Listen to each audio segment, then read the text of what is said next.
Yes. What do I think of time dilation in what?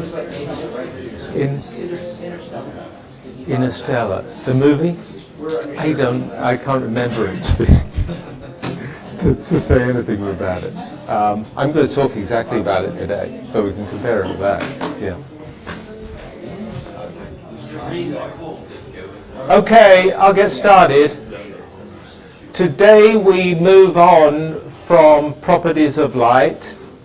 That was reflection, refraction, interference, diffraction, and speed, to properties of space and time. And we're going to be talking about relativity in today's class, and we're going to be talking about relativity in Thursday's class. So these are the topics for today, the objectives for today. I want to start by talking a little bit about foundations of relativity, which is the invariance, this word invariance, of the laws of physics. I then want to talk about two features of relativity. One is time dilation, and one is length contraction. We'll talk about those. And then I want to give an example, illustration of time dilation and length contraction. And so that's the plan for today's class.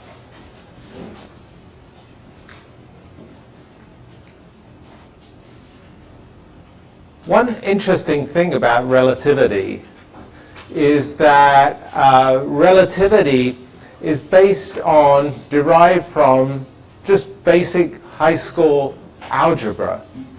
The difficult thing about relativity is not that it's mathematically complicated.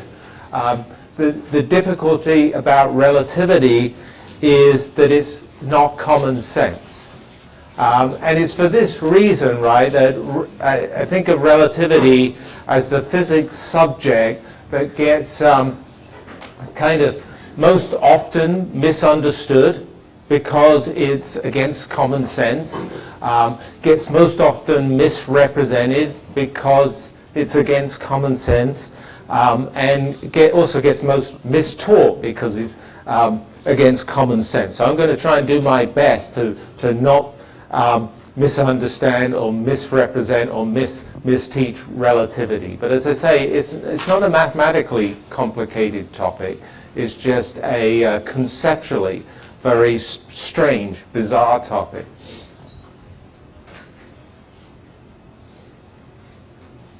Okay, so to get us going, I want to talk about invariance of laws of physics, and I want to talk about invariance of speed of light. So one of them, invariance of laws of physics, if it was false, that would seem like kind of physics is over.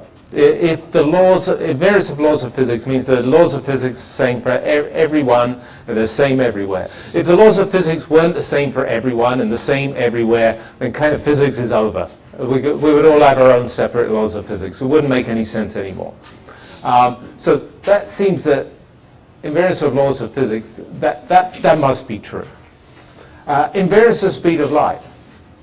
Invariance of speed of light is kind of the reverse. It makes no sense conceptually that every observer would see the same speed of a light ray, no matter how they're traveling with respect to one another. Maybe there's an observer just standing still on the ground. Maybe there's an observer riding their bike, in a car, in a plane, in a space rocket. Every one of those observers would see the same speed of light. That seems like that can't be true. But relativity is based on these two statements, these two foundations. And the consequences of these two statements, we'll see, is that space and time not quite what we think space and time are. Space and time in relativity are different from sort of Newtonian space and time, where space and time are just kind of a stage on which the laws of physics act out. Okay, so to get this going, I want to talk about reference frames, technically what we call inertial reference frames, which technically that's non-accelerating reference frames. But I want to talk about reference frames. You might have talked about reference frames in Physics 211. They come up in Physics 211, so this might not be a new topic, but I want to review it. The classic example of reference frames is a train that's passing through a station. So in the case of a train passing through a station, we can think of two distinct reference frames. One reference frame would be attached to the platform. It's what we would call the platform reference frame. And somebody standing on the platform would be stationary in that platform reference frame. Another reference frame would be the train reference frame. And somebody standing in the train or sitting in the train as it moves through the station, they would be in the train reference frame. So this classic example, we've got a train reference frame and we've got a platform reference frame. I've sort of pictured the details of this here because this is going to help us later on. Here in black, I've denoted this is the platform reference frame, and here in red, I'm denoting the train reference frame. So I called those two frames S, that's the platform reference frame, S prime is the train reference frame. I denoted these pair of axes. There's a horizontal axis that represents a space coordinate, and there's a vertical axis that represents a time coordinate. So horizontally here in black is X, and vertically here in black is time. Now, I'm not there, of course, there's one time dimension, but there's three space dimensions.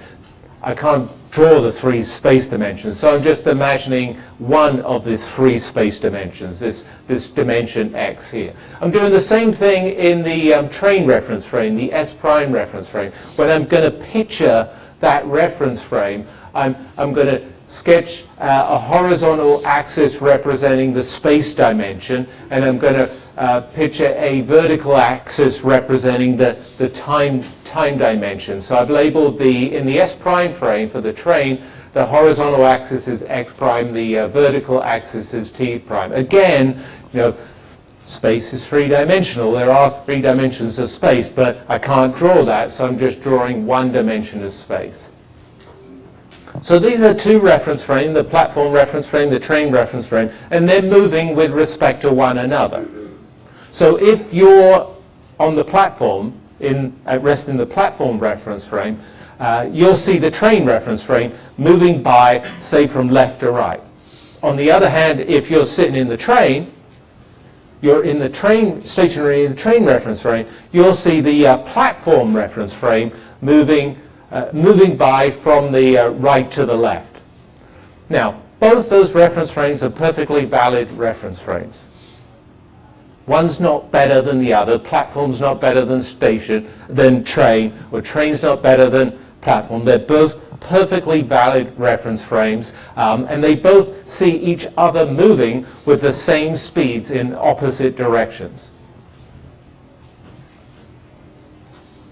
Okay, so now we're going to talk about the invariance of laws of physics in two different reference frames. And we're going to talk about invariance of laws of physics, constancy, the sameness of laws of physics in different reference frames. But we're also going to point out things that are relative to your reference frame, that change between different reference frames. And the example I'm going to use is just a simple problem from Physics 211, simple problem of motion from Physics 211. We're just going to imagine throwing a ball into the air and then catching that ball.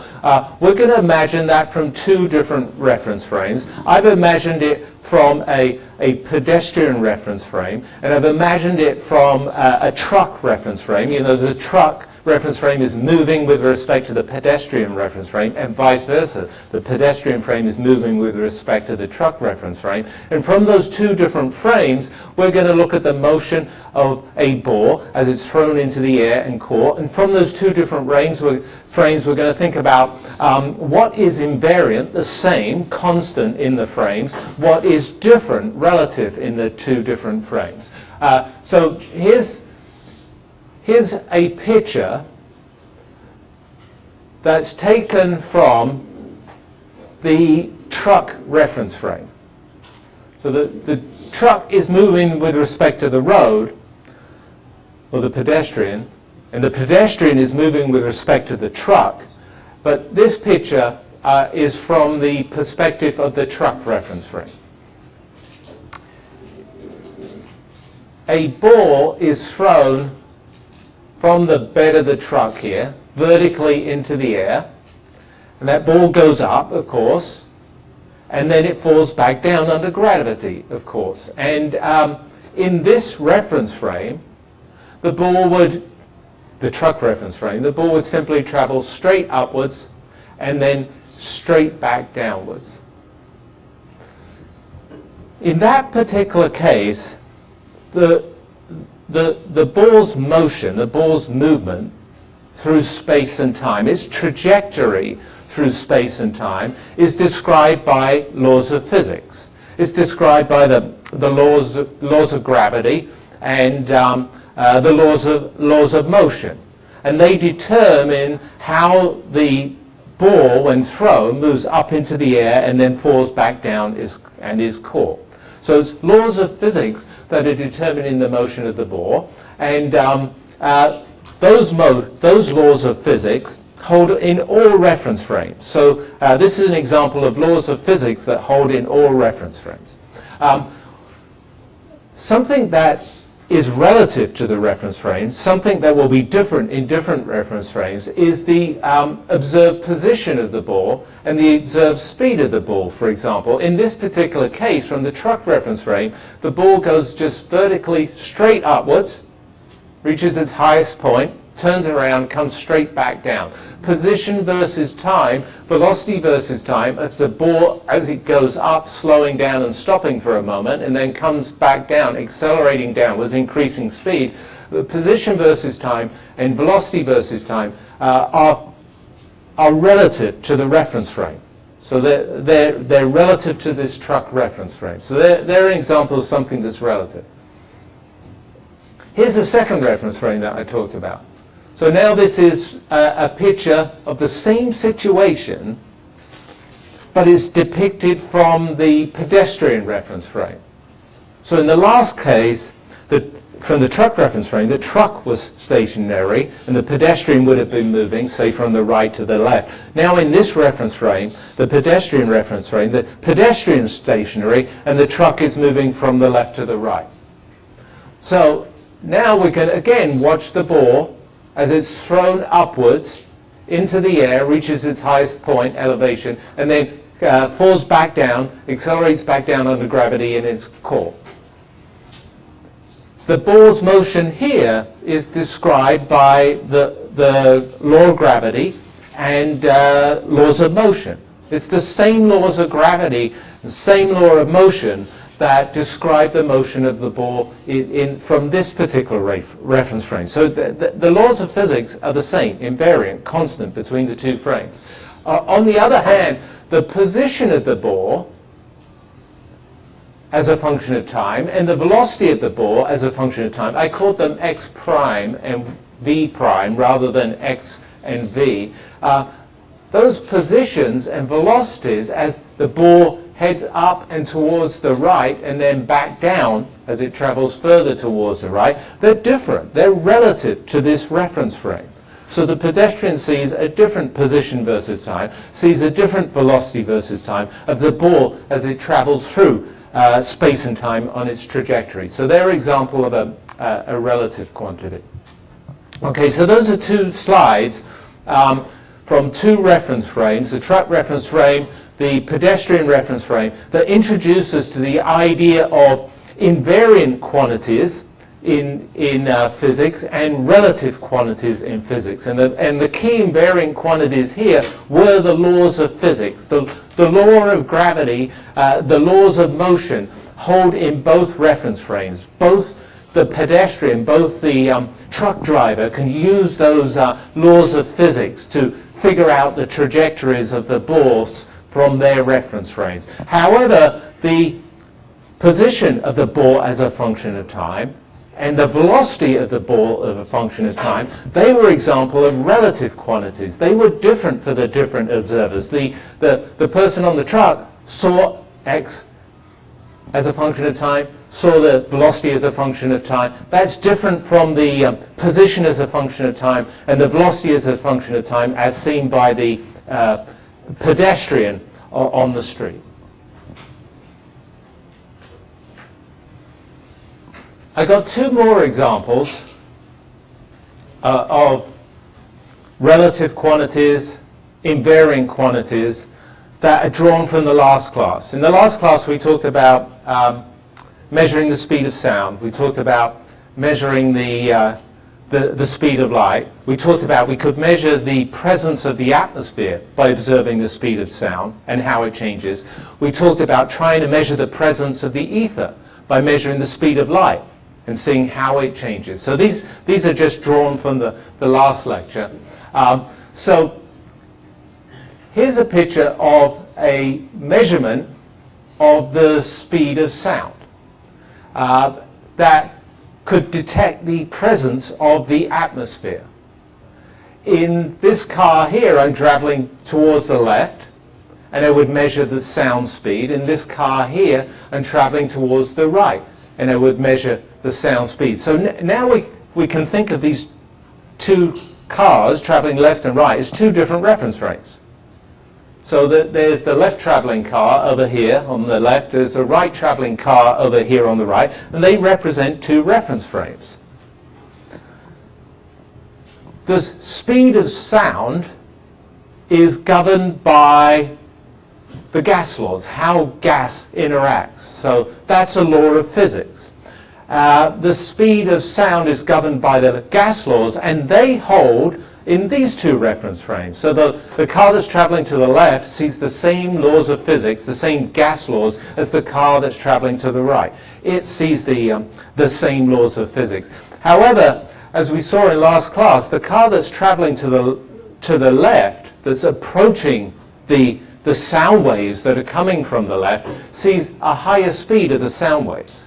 The car that's receding towards the right, away from the sound waves, that sees a lower speed of the sound waves. So the sound wave speed is a relative quantity, just like the ball's speed is a relative quantity, just like the ball's velocity, the ball's position was a relative quantity. So this example here of the car traveling to the left, car traveling to the right, these two different left-right going reference frames. What is invariant for these two reference frames? That was the laws of physics again. What is relative for these two reference frames? In this example, is the speed of sound is relative for these two reference frames. Is another example of relative and invariant quantities. What was really interesting from the last class is that when we think of the same situation for light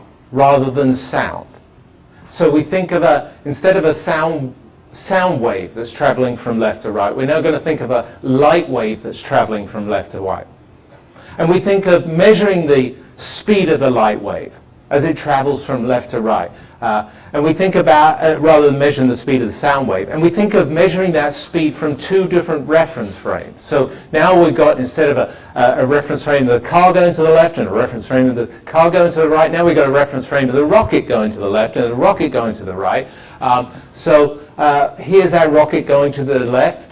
The astronaut is going to measure the speed of the sound from this reference, the speed of light from this reference frame. Here's a rocket going towards the right. The astronaut is going to measure the speed of the light in this reference frame. Both these observers in these two left-going, right-going rocket frames see the same laws of physics. So in this particular case, it's not the gas laws that determine the speed of sound. Rather, it's the laws of electromagnetism that determine the speed of sound. So they see the same laws of physics, but what's really interesting is that they don't see different speeds of the light waves, like we saw different speeds of the sound waves.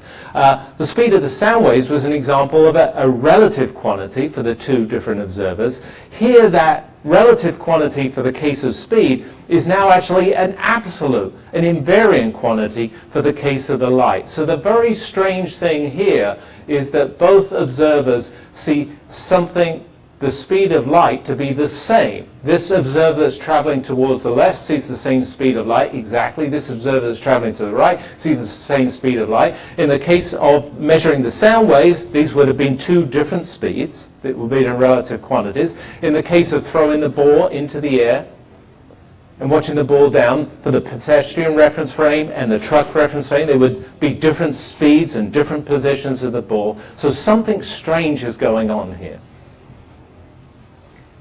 This is really the cornerstone of relativity, and it's what led to a change in our understanding, a change in our notions of space and time.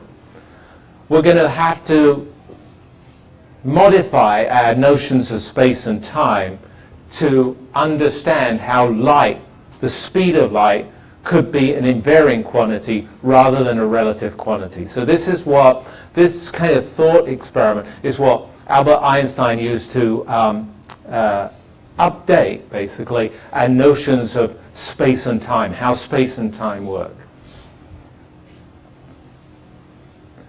Just to give you a more sort of down-to-earth appreciation of, we've been talking about absolute quantities and relative quantities. So here's an example of absolute and relative quantities. So Bill and Ben here are looking at this number on the floor. Bill says the number is 6. He's looking down, he sees a 6. And Ben sees the number is 9. So the number on the floor here would be a relative quantity. It would be a relative quantity like the speed of the ball as seen from the truck reference frame and the pedestrian reference frame. It would be a relative quantity like the speed of sound waves as seen by the left-going and the right-going car reference frame. So the number on the floor is a relative quantity from the perspective of these two frames of reference, Bill's frame of reference and Ben's frame of reference. But both would agree that 6 plus 9 is equal to 15. That's a law of mathematics, the addition of these two numbers, and both would agree on that. So that would be an invariant quantity. Here's another example, more close to home. So let's talk about the washing up. Let's talk about the washing up, and I might say, I think I do, at home, I do my fair share, the washing up, 50%. My wife might say, I mean, you do not. You haven't done the washing up for 10 years. So that would be a relative quantity, right? We have different opinions on how often I do the washing up. But the washing up did get done. So that's an invariant. The washing up somehow each day does get done. And so there's, again, in everyday life, there's things, interpretations that are relative quantities, and there are then facts that are absolute things. And so I don't know that that's a great example, but just like in everyday life, interpretations and facts, in relativity, there are things that are relative and there are things that are absolute. And our problem, our puzzle, is really why the speed of light is absolute. Okay. Okay, to account for the speed of light being an absolute quantity rather than a relative quantity, we're going to fix up space and time. We're going to modify our notions, our concepts of space and time. So the next slides are about that. So this slide is to give you an idea of how we might fix up space and time to accommodate the fact that the speed of light is a constant in all reference frames. So downstairs here, I just drew a modified picture of the light ray traveling from the left to the right, and then the spaceship that's going towards the light ray, which we would naively think would measure a faster speed of light, and the spaceship that's going away from the light ray, which we would naively think that measures a slower speed of light. And I added to that picture some details, right? Some details are, well, the observer in the spaceship that's traveling towards the left, they have their reference frame. So they're measuring the speed of light from their reference frame. I called that the unprimed reference frame. So, and I even drew a picture of it. So here's the position coordinate. Again, I can't draw all three of them, so I'm just drawing one horizontally. Here's the time coordinate. I've drawn that vertically. And this is their reference frame from which they make their measurements of the speed of light from. And I did a similar thing for the astronaut that's traveling towards the right. I drew their reference frame, called it the prime reference frame. Again, I can't draw all three space dimensions, so I just drew one. I called it x prime. I drew the time dimension. I called it t prime here. So these two astronauts in these two frames measure the speed of light. How do they measure the speed of light?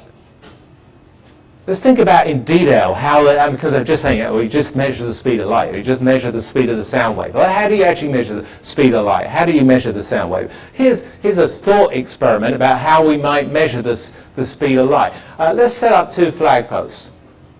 It's like the start of a race, the end of a race.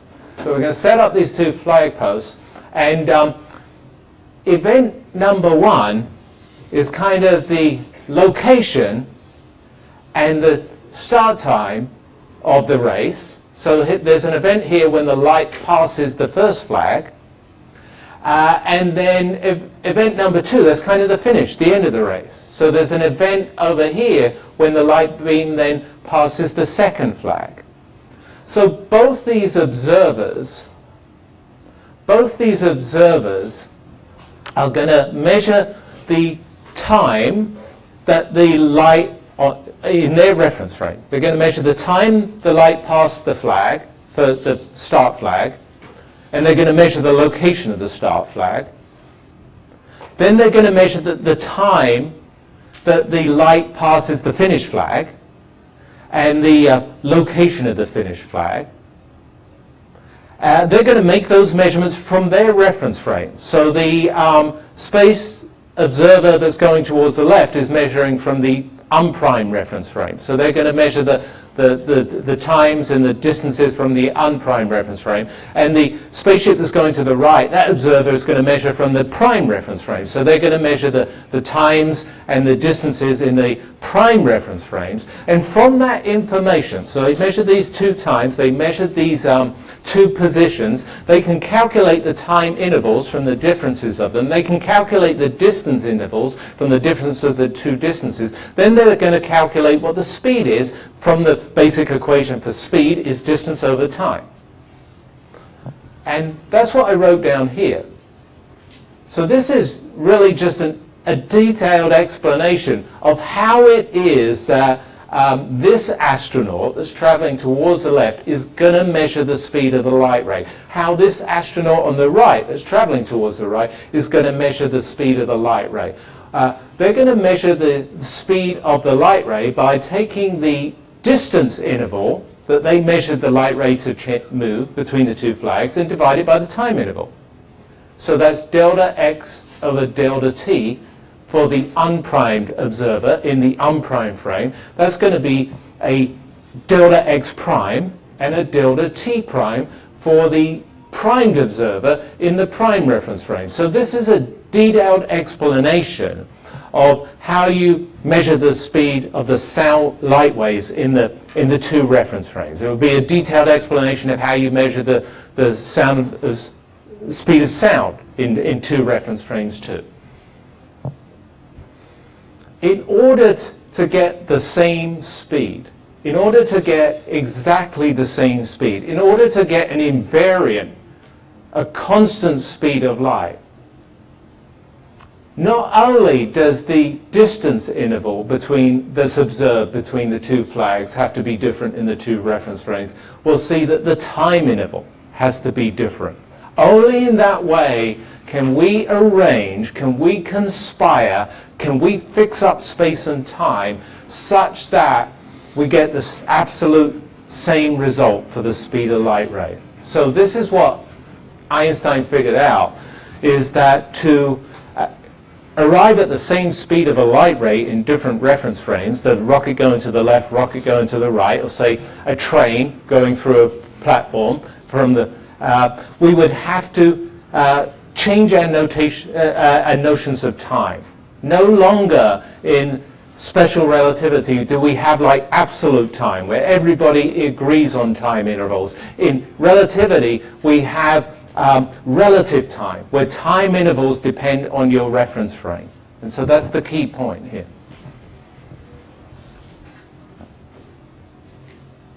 Okay, so next few slides I'm going to talk about these relative time intervals and an effect called time dilation, and then I'm going to talk about a related effect which is to do with distance intervals and what's called length contraction. And these are kind of the two foundations of relativity and how we're fixing up space and time such that the speed of light always comes out to be the same value in all reference frames. So we're going to start with time dilation and time intervals. Okay. In this sketch here, I'm picturing two reference frames. I'm picturing the platform reference frame, and I'm picturing the train reference frame. So here, this is meant to be my sketch of the platform, and here's a pedestrian on the platform, and this is my picture of the train, and here's the passenger on the train. And in this picture, I'm drawing the picture from the perspective of the platform reference frame. So if I'm drawing the picture from the perspective of the platform reference frame, the platform's stationary, and the train, you see this velocity vector here? The train is moving from left to right. In the next sketch, I'm going to draw the reverse. I'm going to draw it from the perspective of the train reference frame, and we'll see that the platform is moving with the same speed, but in the opposite direction. But anyway, this is from the platform reference frame. In the platform reference frame, that platform reference frame defines a reference frame that I've labeled again with a spatial coordinate x and a time coordinate t. So I'm calling this the unprimed reference frame. And in this reference frame, I could measure spatial distances, intervals. I could measure time elapsed intervals. In the train reference frame, I've also got a reference frame. And again, I've labeled it here with x primes and t primes. And again, I could measure time intervals and spatial distances in that reference frame. On the platform is the platform clock, and here's the platform clock. On the train is the train clock, and here's the train clock. And the question that we're going to pose, the thing we're going to think about is the two observers, the one on the platform and the one in the train, measuring the time interval corresponding to the platform clock.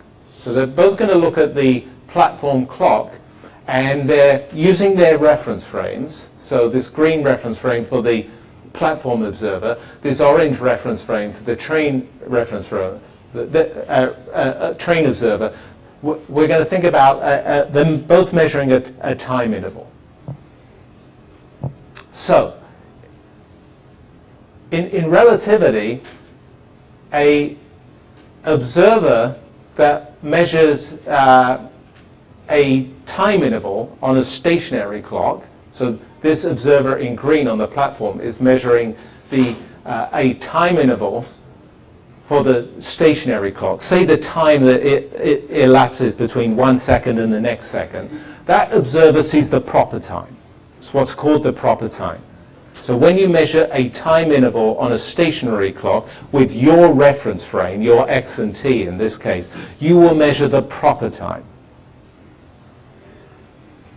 The observer in the train who sees this station clock as moving, so they're measuring a time interval on a moving clock, they will see, they don't see the proper time. They see a dilated time. They see the clock slowing down, ticking more slowly.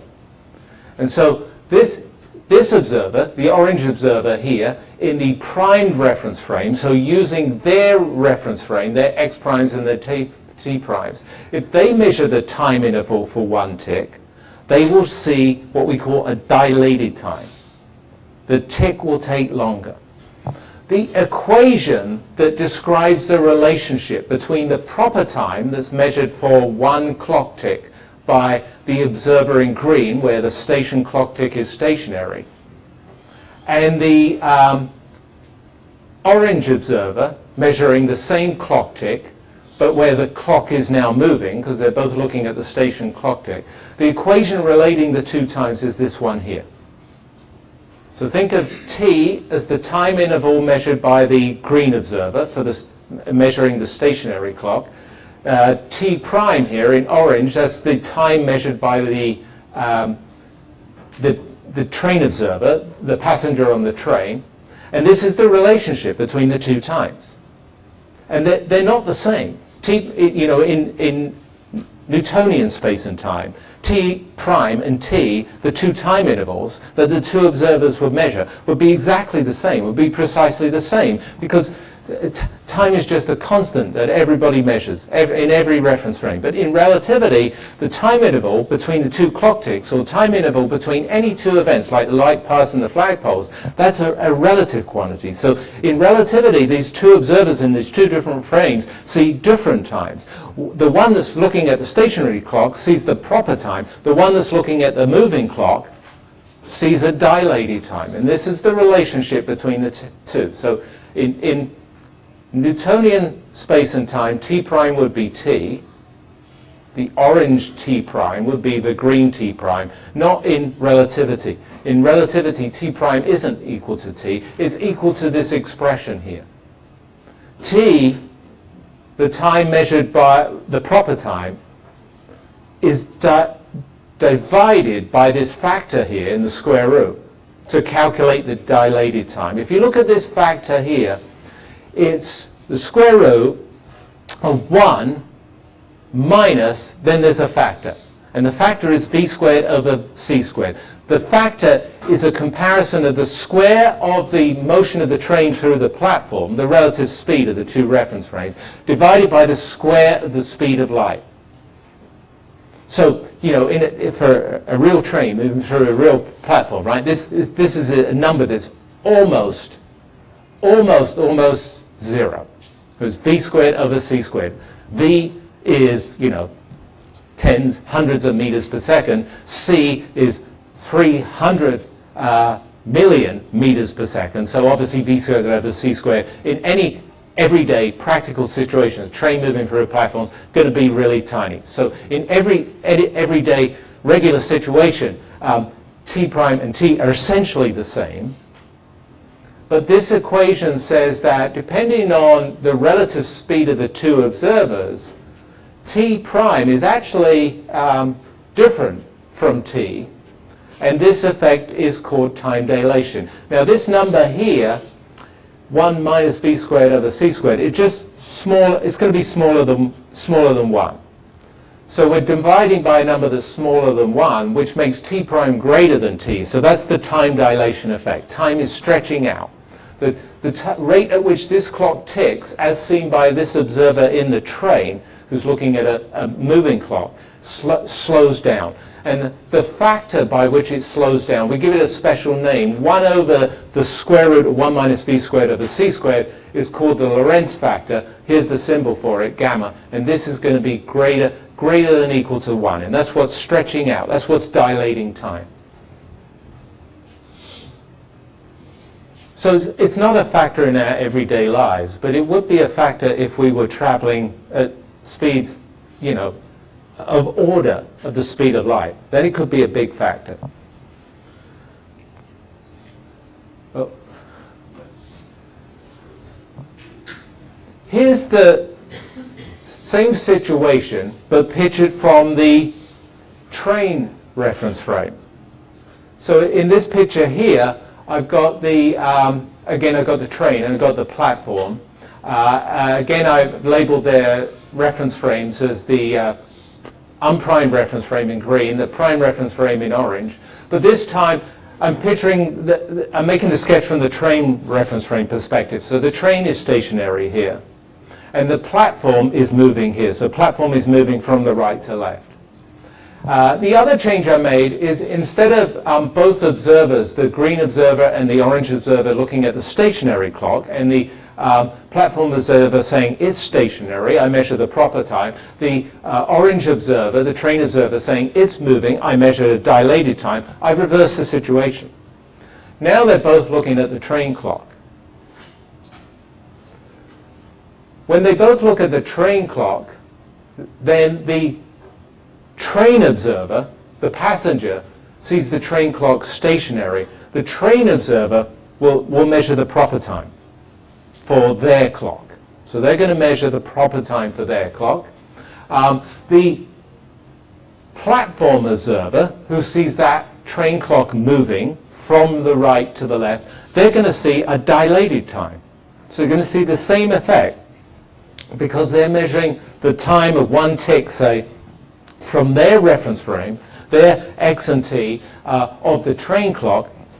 Because it's moving, they're going to see a dilated time. The relationship between the proper time that was observed by the observer in the train of the train clock and the dilated time as seen by the observer that sees the train clock moving is this little relationship here again. Again, in Newtonian space-time, t and t prime, the green t, it's funny, and the orange t prime, they would be the, not really funny, but they would be the same. They would be exactly the same. But in relativity, they are different, at least different in principle.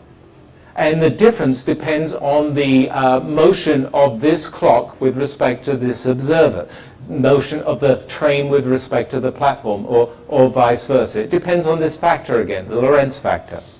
And so at everyday speeds, right, where v is much smaller than c, t and t prime are essentially the same. You'll never notice this with a train passing through a platform, right? But if we were traveling at speeds approaching the speed of light, or of order the speed of light, then this could be a big effect.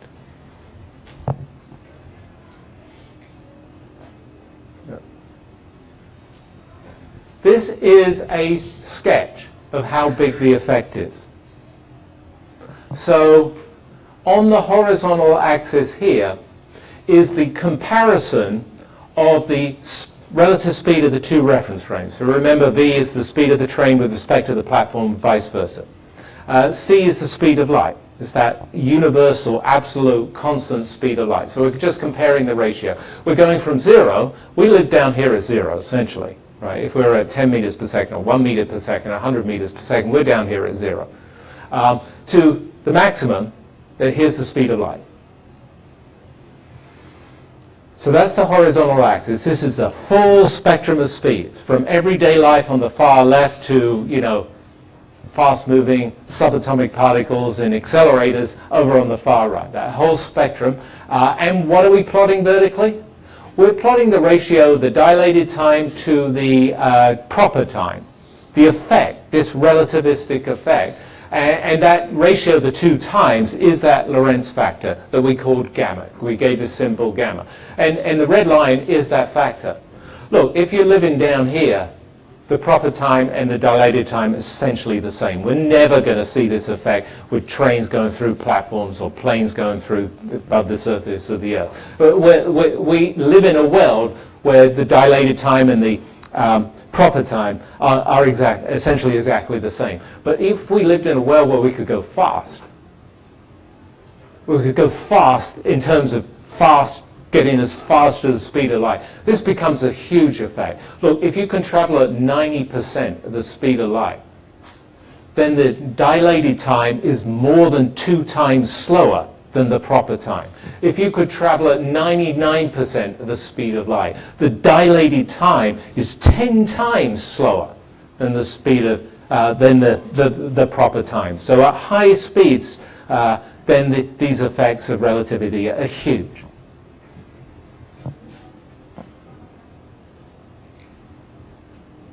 Let me just show you a little video.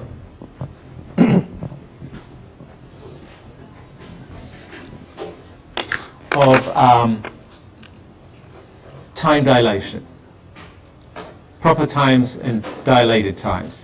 In this video, you know, how did Einstein, how on earth did he come up with this? How on earth did he do that? One of the ways is he had thought experiments, and he thought about how a clock works. He thought about what we call a light clock. A light clock has two mirrors, two parallel mirrors. So here's a mirror on the left, here's a mirror on the right. You bounce a beam of light between the two mirrors. It bounces towards the right and back towards the left. That's called one tick of the light clock. He thought about that light clock. He thought about observing that light clock when it was at rest.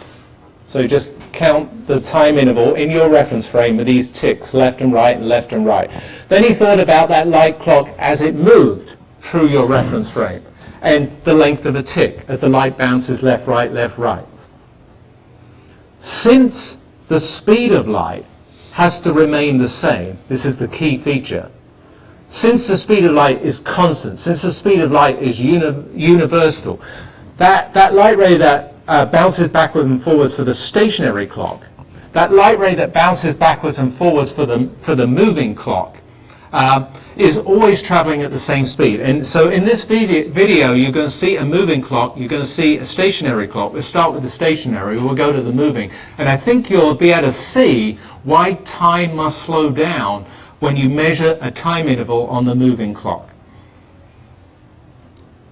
Okay, so here's the light clock. The two mirrors are on the left and right, and here's the light ray bouncing backwards and forwards. And again, if it goes to the right and then back towards the left, we might call that one clock tick. And that would be a light clock. And now it's moving. Now that light ray has got to travel further, right? But it's traveling at the same speed. Light always travels at the same speed. And so when it was moving, it ticked slower. And so that's how Einstein came up with the idea of dilated times, time slowing down when you measure the time intervals, time ticks of a moving clock. Let me just show it one more time so you can look at it again. This is the stationary clock. That's one tick. Here comes another tick.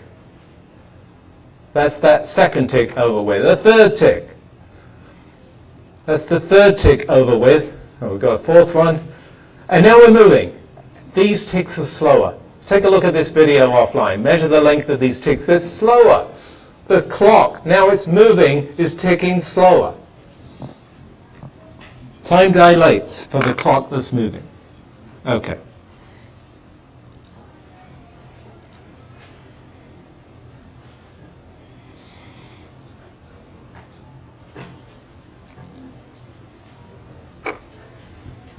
Not only is time dilated when you observe time intervals between two events, like the ticks of the clock, but the distance intervals are changed in relativity. The length of, say, a meter stick, the length of an object, depends on whether the object is stationary in your reference frame, in which you measure the proper length, or whether the object is moving, in which you measure what we would call the contracted length. So you measure a shorter length for the moving rod. And so I've got a couple of slides here about the related effect to time dilation. This is the effect of length contraction. So time dilating is that different observers looking at the length of time of a clock tick see different lengths of time depending on how they're moving with respect to clock. And length contraction is that different observers will measure the different length of an object, say a meter stick, depending on how they're moving with respect to the meter stick. If you're at rest in the clock reference frame, then you measure the proper time. If you're at rest in the meter stick reference frame, you'll measure the proper length. But if you're moving with respect to the clock, or you're moving with respect to the meter stick, then you're going to measure a dilated time or a contracted length. I'm going to show you a very similar couple of slides for the clock measurements and time dilation, but now for length measurements and length contraction. Okay, so this is the same picture that we looked at for the time dilation of a clock tick.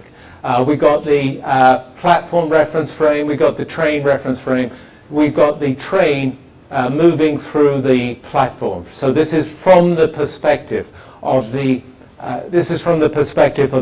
platform. The next slide will be from the perspective of the train. Now our two observers, they threw out their clocks and they've got meter sticks. And in this particular slide, we're going to imagine both observers, both the one in green and the one in orange, measuring the length of this meter stick here. So this is a distance interval rather than a time interval that they're going to both measure. The one that measures the length of the meter stick using the reference frame where the meter stick is stationary, so in this case it's the platform observer, measures the proper length. So this observer measures the platform observer measures the proper length of the platform meter stick. The train observer, who sees the platform meter stick, so they're both measuring the length of this meter stick with their reference frame. The train observer, who measures the length of the platform meter stick with their primed reference frame, measures a shorter length of the meter stick. So that, again, this is not like a classical space-time. They would measure the same length of the meter stick. Meter sticks have an invariant length in classical space-time, but not in relativistic space-time. Our train observer is going to measure the station meter stick to be shorter. Here's the equation. Kind of looks like the time one again. This is the contracted length of the meter stick. This is the proper length of the meter stick. So this is the orange L prime. This is the green L. And here again, we've got a factor, square root of 1 minus v squared over c squared. Notice here is now in the numerator rather than denominator, so that this factor that we're multiplying L by is not actually gamma, we're dividing by gamma. So this means that instead of getting a stretched out time, we get a contracted length. The length's going to get smaller. Now, of course, again, at any reasonable speed for a train going through a station, the speed v is much, much, much, much smaller than the speed of light. So this is a completely negligible effect. But if you were to approach the speed of light or be of order of the speed of light, this could be a big effect. So this is length contraction. Again, there's kind of this sort of symmetry to the situation. This is the two reference frames again, train reference frame, platform reference frame, but that's from the perspective of the train rather than the perspective of the platform. So here the train is stationary and the platform is moving from the right to the left across the screen. And now the other change I made is that they're going to look at every train has a meter stick, they're going to look at the train meter stick, and they're both observers are going to measure the length of the train meter stick. The observer on the train, that's in the train reference frame, measuring the train meter stick, measures the proper length. You measure the proper length of an object that's stationary in your reference frame. So the orange observer here measures the proper length. The green observer who sees that meter stick on the train as moving, they're going to measure the contracted length. So they measure the shorter length for the moving meter stick. And when they measure the shorter length of the moving meter stick, this is a relationship between the contracted length that the platform observer measures for the train meter stick and the proper length for the train meter stick as measured by the train observer. So those are the green L and orange L prime here. And again, we see this fact, it keeps cropping up now, keeps cropping up, is 1 over the square root of 1 minus v squared over c squared. It's this factor that everyday velocity is essentially 1, so we would never see this effect with real trains, real platforms, but if you were traveling at speeds approaching the speed of light or order the speed of light, then this could be a large effect. And again, this factor is that shrinks the contracted length from the proper length is a factor where you're dividing the proper length by the Lorentz factor. This is just to show you, again, the scale of the effect. So horizontally, I pictured here the range of speeds from everyday speeds, which is the far left of this horizontal axis, to speeds of light, which is the far right of this axis. So we live down here, right in this corner here. We can't see it. So small, everyday speeds. Here's the speed of light. This is plotting the ratio of the contracted length to the proper length. I'm now calling the proper length L naught, like I called in the end the proper time T naught, but I forgot to say it. The ratio of these two lengths is the inverse of the Lorentz factor. At everyday speeds, it's essentially 1. It's essentially 1. But if we were to go to speeds of 90% of the speed of light, then you would see the meter stick contract. You'd see it contract by more than a factor of 2. The meter stick going at 90% of the speed of light. If you would measure a meter stick going at 99% of the speed of light, that'd be way over here, you would see it contract by a factor of 10. It's an amazing effect. So for subatomic particles in little particle accelerators, or big particle accelerators, they see a really wild world of length contraction and time dilation. Okay. Well, that's a lot of kind of weird, bizarre, strange features of space-time that I've introduced.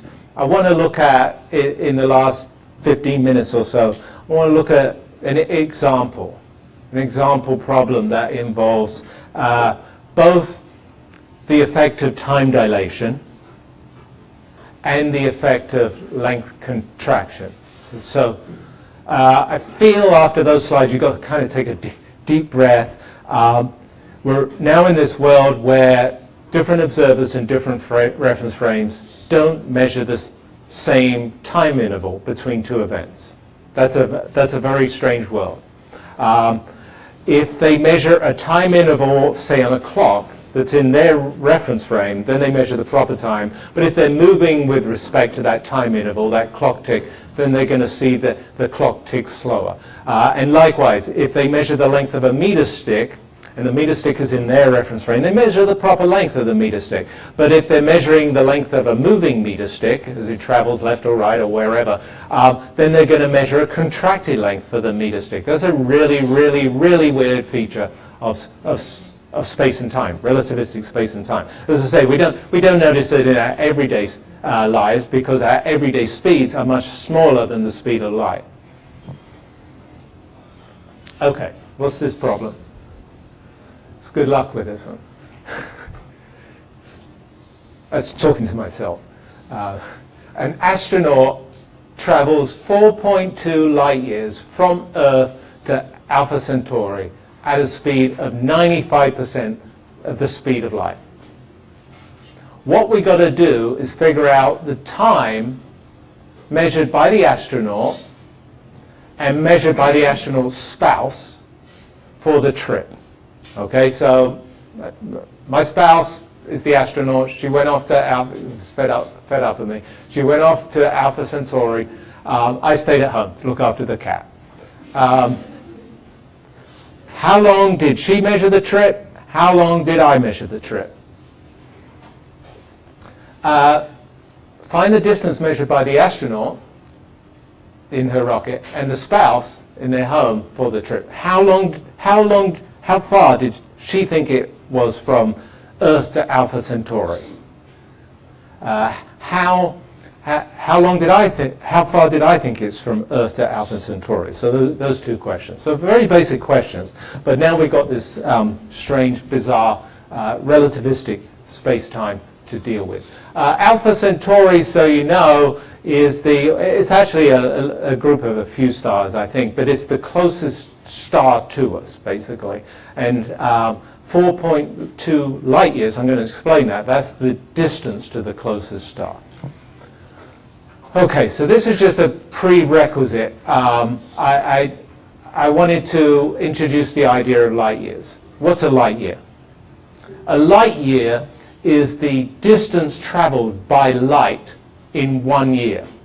So that's an enormous distance, right? Light travels really fast. If you give it a year, it's going to go a long way. A light year is a huge distance. So we normally we could write 1 light year like this, but remembering that this is a distance. It says light year, but it's actually a distance. We shorten it to this. This is c for light, and this is YR for year, obviously.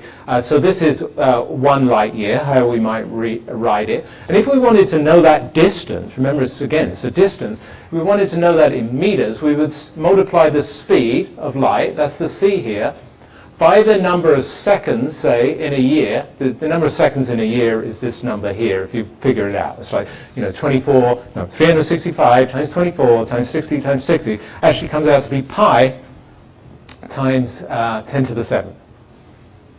It comes out to be 10 million pi's. Anyway, so if you multiply these numbers out, you get this number that's about 10 to the 16 meters. Well, that's a huge distance, obviously. 1 light year is an absolutely mammoth distance. That's why we talk about light years as a distance unit that is really large and appropriate to astronomy and astrophysics and cosmic physics and all that stuff. When we talk about the speed, so in this particular problem, we're going to see we've got a couple of reference frames. They're traveling with respect to one another. We got the Earth reference frame. Remember, I stayed at home with a cat, and we got my spouse reference frame. She's off in the space rocket. So those are two reference frames, like the plane reference, like the train reference frame, and like the platform reference frame. And they're moving with respect to one another. They're moving with respect to one another at the speed 95% of the speed of light. So we're going to keep wanting to use the Lorentz factor that corresponds to 95% of the speed of light. So I'm calculating that here just so that we have it up front. Remember, Lorentz factor is 1 over the square root of 1 minus v squared over c squared, so I just plugged in that v is 0.95 c. So this thing here, v squared over c squared, is 0.95 squared.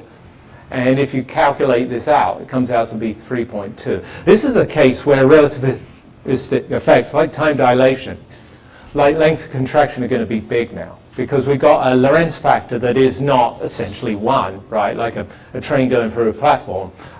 This Lorentz factor is much bigger than 1. So time dilation effects are going to be a factor of 3.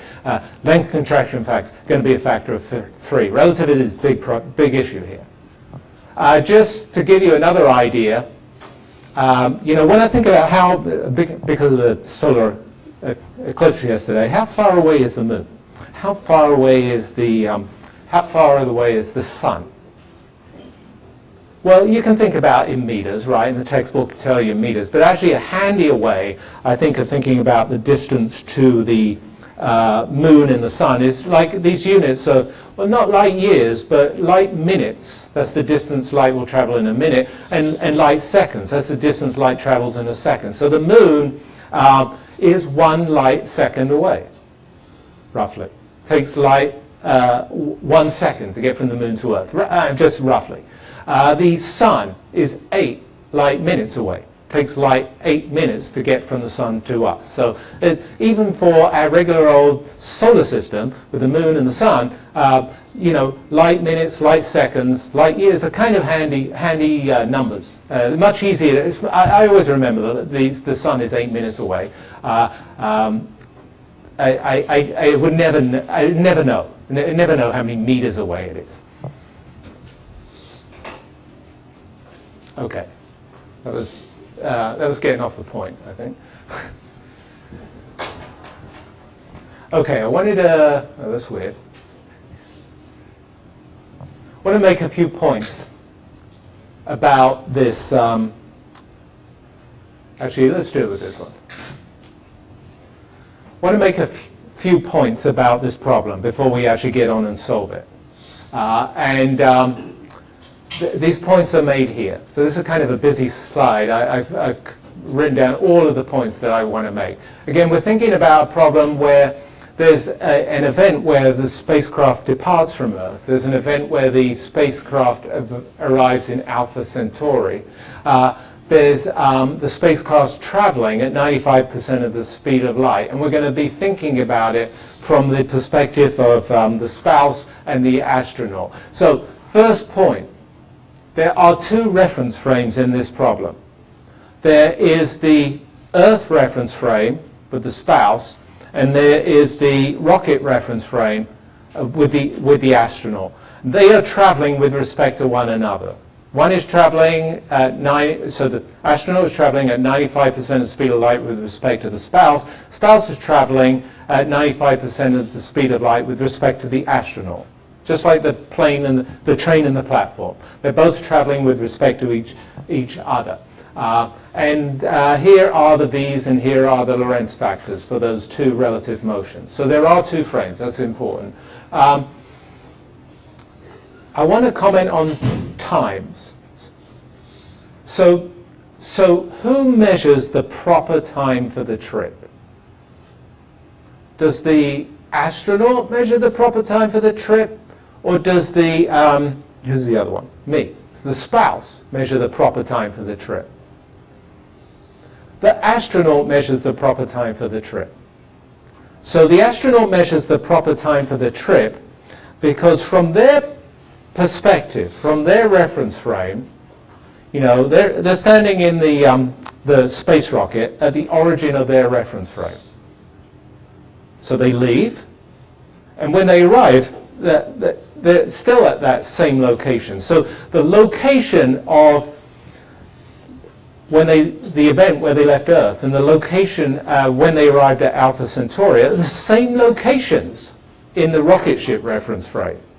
So they measure for the time interval to be the proper time because they're measuring the time between two events at the same location.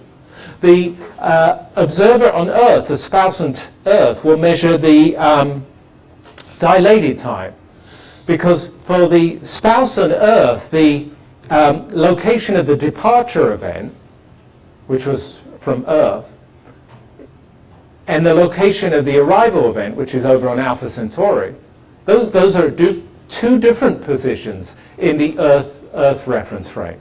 So that's a very important point. The astronaut measures the proper time, and the spouse is going to measure the dilated time, because the astronaut is measuring the time between two events taking place at the same location, whereas the spouse is measuring the time between two events that are taking place at two very different locations in their Earth reference frame.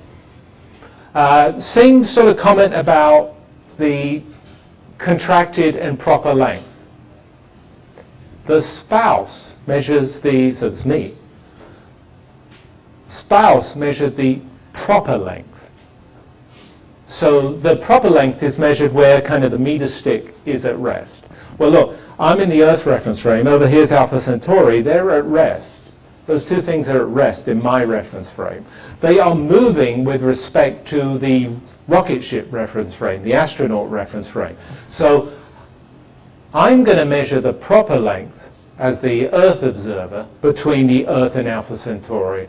The astronaut in the rocket ship is going to measure the contracted length. And so those are the key points that I wanted to make.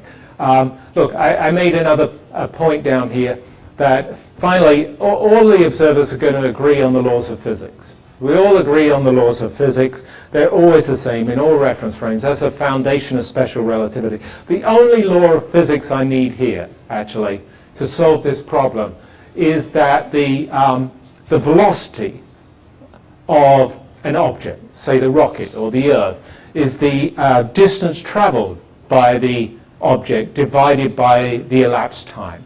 That's the only law of physics I'm going to use here. And the astronaut and the observer, the spouse, will both agree on that law of physics. Okay, I was going to go through them one by one, but I got it all messed up. Okay. I got 2 slides left. I've got 5 minutes. There's a remote chance I might be able to do it. But I won't dare try and do it on a document camera, so I'm panicking. We've got to calculate the proper time. So remember back to, what was the question? I don't know what the question was. That was 50 minutes ago. The question was, what is the proper time? What is the dilated time for the trip? What is the proper length and the contracted length for the trip? On this slide, I'm going to focus on the times. Here's my picture again. This is the departure, this is the arrival, this is the speed of the rocket, this is the corresponding gamma factor. So these speeds and gamma factors are related to the 2 different reference frames.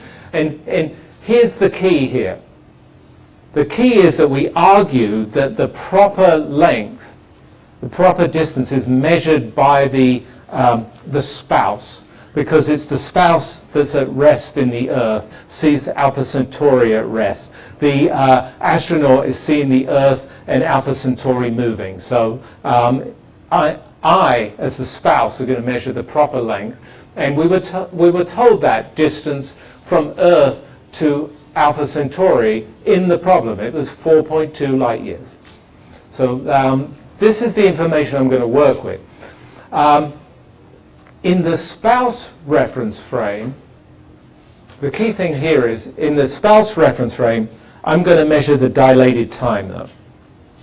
And then I can calculate the proper time in the astronaut reference frame by using that relationship between dilated and proper times. And so in this first part of the problem, I'm going to use the law of physics that the velocity is distance traveled divided by time elapsed. Second part of the problem, I'm going to use this new relation, law of physics, relating dilated times and proper times. So from the spouse frame of reference frame, my frame of reference, the time taken for the trip is the distance of the trip, which is the proper time, divided by the speed that the astronaut travels at. This is just basic law of physics. Speed equals distance divided by time. I'm just rearranging that to calculate the time, knowing the distance and knowing the speed. The time was 4.2 light years. The speed was 95% of the speed of light. If you divide 4.2 by 0.95, you get 4.53 years. That's the time that I, as a spouse, back home, measured the length of the trip. That was the dilated time. We said that the astronaut measured the proper time. Here's the relationship between the dilated time, the proper time, and the Lorentz factor. All I got to do to get the proper time is now rearrange this. The proper time is the dilated time divided by the Lorentz factor. That's 4.53 years divided by 3.2. That's the Lorentz factor. That comes out to be 1.38 years. So astronaut sees the trip taking 1.4 years. The spouse at home sees the trip taking much longer. Dilated time takes 4 years. 4.5 years. I can't show you this because we've run out of time. Sorry. Well, now we need the proper distance and the contracted distance. Well, we already had the proper distance. The proper distance, we said, was measured by the Earth observer, because the Earth observer is seeing the Earth in Alpha Centauri at rest, and so the proper distance is 4.2 light years. I even calculated it in meters here for some reason. What about the contracted distance? All we got to use for the contracted distance, this is the distance that the astronaut thinks they've traveled, is divide the proper distance by the Lorentz factor. So we just got to take the 4.2 years, divide it by 3.2. And if we do that, we get a number that's about 1/3 the distance. It's about 1.3 light years. So the astronaut is seeing a much shorter distance